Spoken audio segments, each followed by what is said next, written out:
You know, every time a new M3 comes out, there's always something M3 guys hate about it.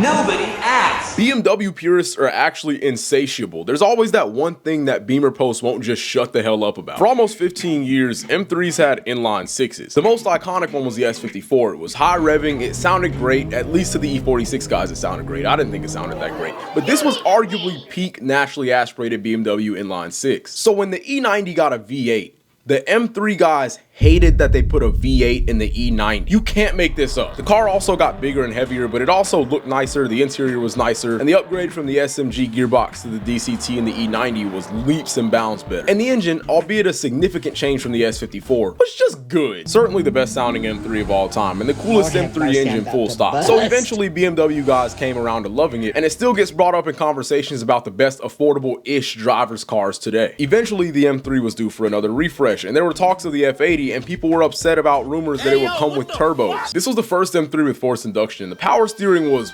questionable at times, but it was certainly a return to form with the inline six. It was also lighter than the E9X cars. It was better for power, much better for torque. Because of the factory twin turbo system, it had way more tuning potential per dollar, and a lot of people would argue that this is the best looking M3 generation. Look, I'm an E9X fanboy. Like, I glazed the E92. That, like, I'm telling y'all, that's gonna be my next sports car, but like, the F80, good lord, that was a good looking car. Then comes the G80 M3, and again, people are complaining that the car is heavy, it feels disconnected, they sacrifice driver feedback for luxury in the most hardcore 3 Series because God forbid a $90,000 car be nice. A $120,000 car that you can spec this car up to be nice. Okay, I actually kind of agree with him on that one. It does, like, it feels a little, like, not soft, but like certainly a little bit disengaged compared to the F80 and the E90. They got rid of the DCT for the same ZF8 speed that you find in everything. And the elephant in the room, it's ugly.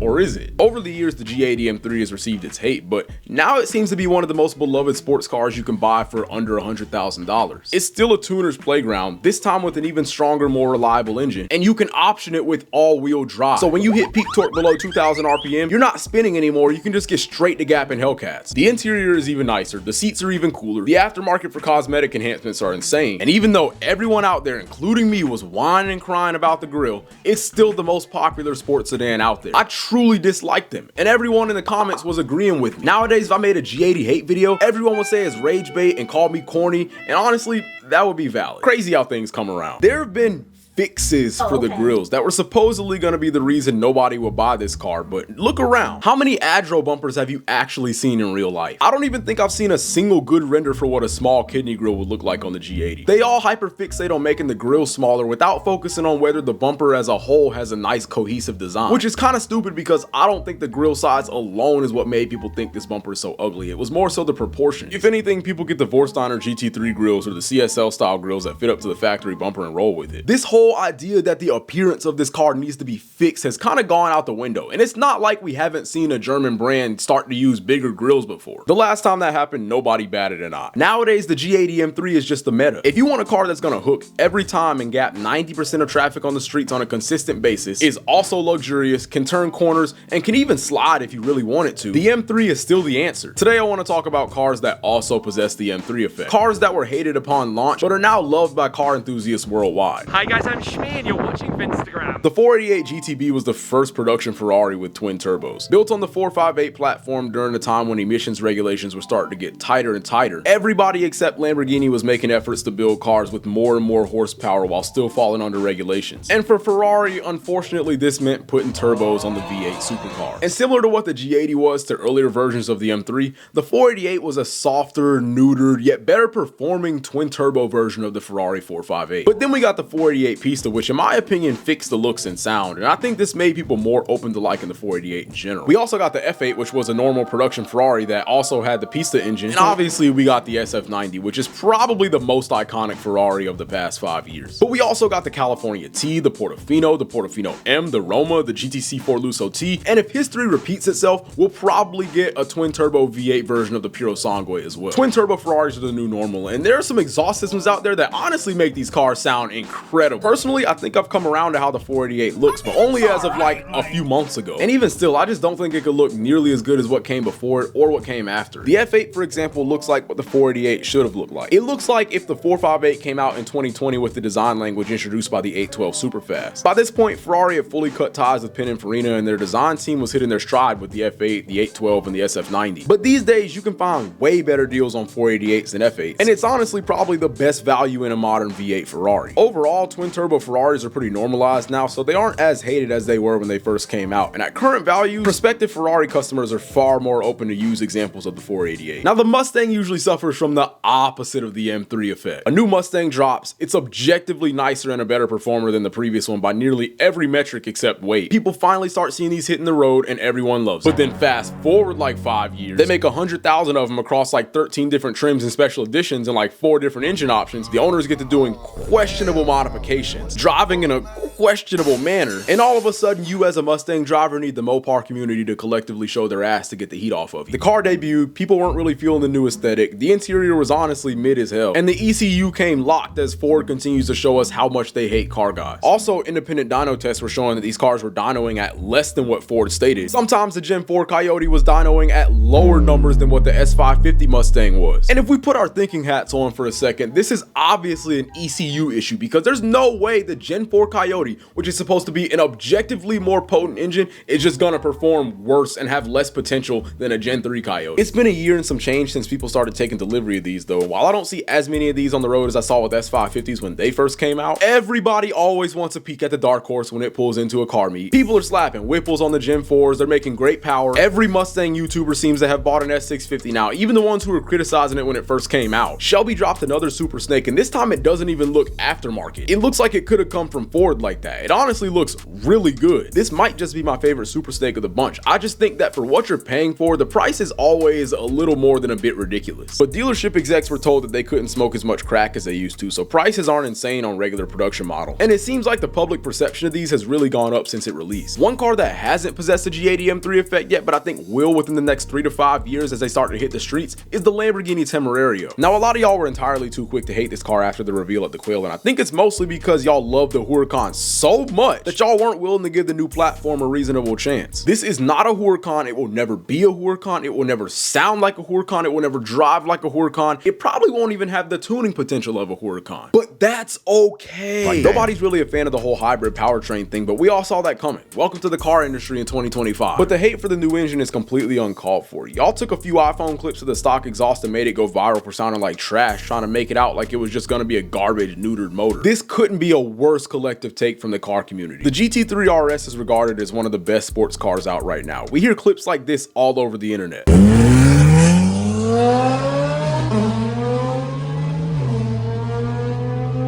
The reason y'all think this sounds so great is because every GT3 and GT3 RS owner pretty much immediately puts an exhaust on it because the stock exhaust sounds like hot garbage. Huge catalytic converters, a huge muffler, and particulate filters that plague basically every exhaust now make the GT3 RS sound like regular traffic from factory. Yet it's still considered to be one of the best sounding cars out right now. So in what world do y'all think a flat plane V8 from Lamborghini of all companies that revs to 10,000 RPMs is gonna sound bad? They honestly shouldn't have revved it at the Quail and just given it a chance to hit the market and let some aftermarket companies get a hold of it. Nowadays, I just don't think a stock exhaust provides a good idea of how good an engine is gonna sound, unless it's a hypercar. At that price point, they better be finding out a way to make that engine sound good regardless. That wasn't the only thing people were upset about though. 16-year-olds who grew up with the Huracan and have no concept of the Gallardo's existence pretty much took control of the narrative for how good this car looks. Because there's no way that anybody who grew up with the Gallardo, or even those who remember the Yalpa, thinks this car looks terrible. The buttresses are reminiscent of a Yalpa. In general, the car is just very reminiscent of a Gallardo from the side. It's like if the Gallardo came out in the 20s. I think in the coming years, this car will end up being universally loved for much different reasons than the Huracan was. Not all V6s are built equal, but when the 296 first came out, that's how y'all acted. This is not some run-of-the-mill V6 from a Dodge Charger. This is an 8,000 RPM V6 that makes more horsepower than an M5 CS, that sounds better than a stock exhaust on most V8s nowadays. Again, when you put an exhaust on this engine, it absolutely opens up and it sounds a lot more synonymous with what you would expect from a Ferrari. I haven't been in one of these yet, but I know people who have, and they say it still offers a driving feel that you would expect from a Ferrari. Obviously, if you go into it expecting it to feel like a modern 458, you're going to be chasing that feeling forever. But I feel like the 296 opens up Ferrari ownership to a more vast array of use cases. I hate the touch sensitive buttons in a Mercedes, so I'll probably hate them in a Ferrari as well, so the steering wheel is an L. And it kind of sucks how similar to Porsche, they finally ditched that analog tachometer in the middle for a curved display. But I'll be honest, they did a much better job integrating this into the interior than Mercedes did, especially when you consider that's your main infotainment screen as well, and you don't have a bunch of huge displays everywhere unless you opt for the passenger display. But in all honesty, this car has the best sounding V6 out right now. They call it the Piccolo V12 for a reason, meaning little V12, and it really does sound like they just cut a V6 off of a V12. It's not just your regular run-of-the-mill V6 exhaust note. I think they did a great job.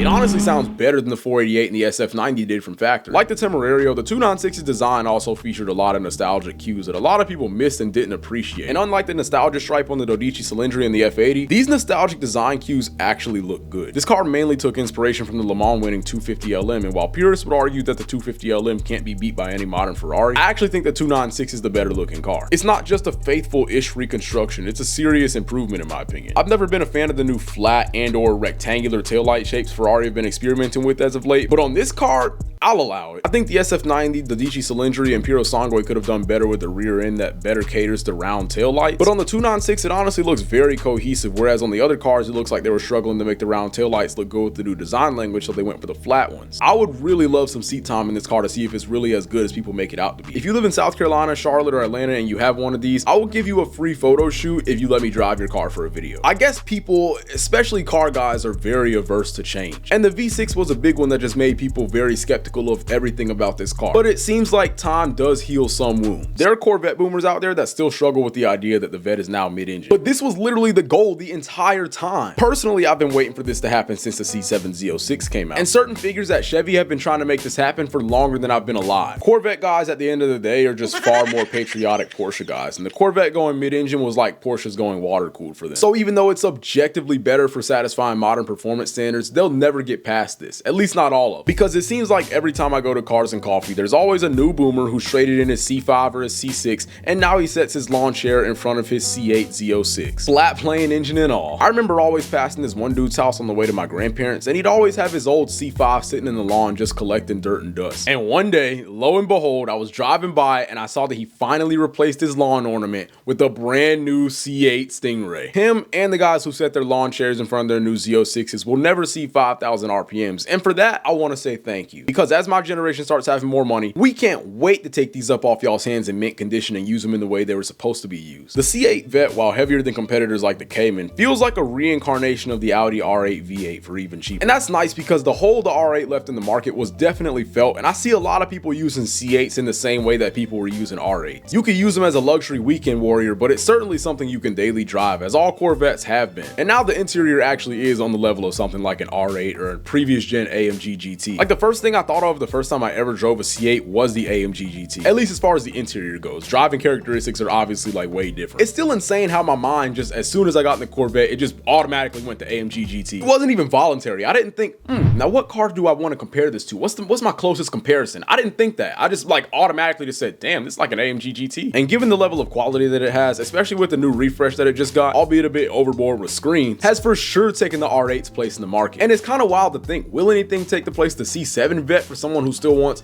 a two-seater front mid-engine cross-plane V8 with a transaxle, possibly with a manual option? Or have people really just gotten used to the C8 Vet, and has this mid-engine trend just become the meta for the mid-range sports car market? Will all the other purpose-built sports cars in this price range just be mid-engine from now on? I mean, look, nobody's buying the Z4. The V6 and the 296 is cool, but I'm not gonna lie, the Ford GT becoming a V6 in 2017 after decades upon decades of mid-engine V8 heritage and motorsports pedigree is actually insane, especially when the V6 in question is so closely related to the one in the Raptor and the Explorer ST. And low-key, I know I'm about to piss a lot of people off with this, but low-key sounds like a GTR for 4 times the price. Explorer ST and Raptor guys will go out of their way to let you know their engine shares platforms with the GT. It's honestly a great thing for them, and it makes good power too. I've seen some 600 and 700 horsepower Raptors and STs out there. I'm quite sure Hennessy and Shelby make an 800 horsepower V6 Raptor. But having a Ford GT in this situation is like having the biggest mansion in the neighborhood while the Raptor and the ST guys are having the small house in the nice neighborhood with good future values because they're right down the street from the Ford GT mansion. However, you can't ignore how cool this car is otherwise. The carbon monocoque and carbon fiber body panels, the suspension that raises and drops like air jacks on a race car, just the shape of this thing and the design were revolutionary for its time. McLaren, Lambo, and Ferrari were dropping cars like the 488, the 720S, the Aventador SV, but those designs looked safe compared to the Ford GT. It was a risky design, but with great risk comes great reward, and this holds true for the Ford GT because it looked incredible. The flying buttresses, the aerodynamic tail lights, the air ducts on the front, and with how avant-garde this design was, the silhouette still remains somewhat faithful to the 05 GT and the original GT40. The V6 initially threw a lot of people off, but at the end of the day, you have to consider the fact that that was a $400,000 car. I don't think you can find one of these on the used market for less than $1 million, so the general public, or at least those who want and can afford these cars, certainly warmed up to them, and the presence on the road has always been undeniable. With how low it sits and how cutting edge the design elements are, as long as there aren't any Paganis, Bugattis, or Koenigsegg's pulling up to the meet, you're shutting down the cars and coffee with a 17 plus Ford GT. Really, any generation of Ford GT is shutting down a car meet, but given how many replicas of GT40s exist and how many 05 GTs were made, this is still the rarest and certainly the most visually striking Ford GT of them all. I think that despite the criticisms that the engine brings on, it's still a cool car. And I think just about everybody overlooks the fact that it's a V6 nowadays. It's honestly a non-issue.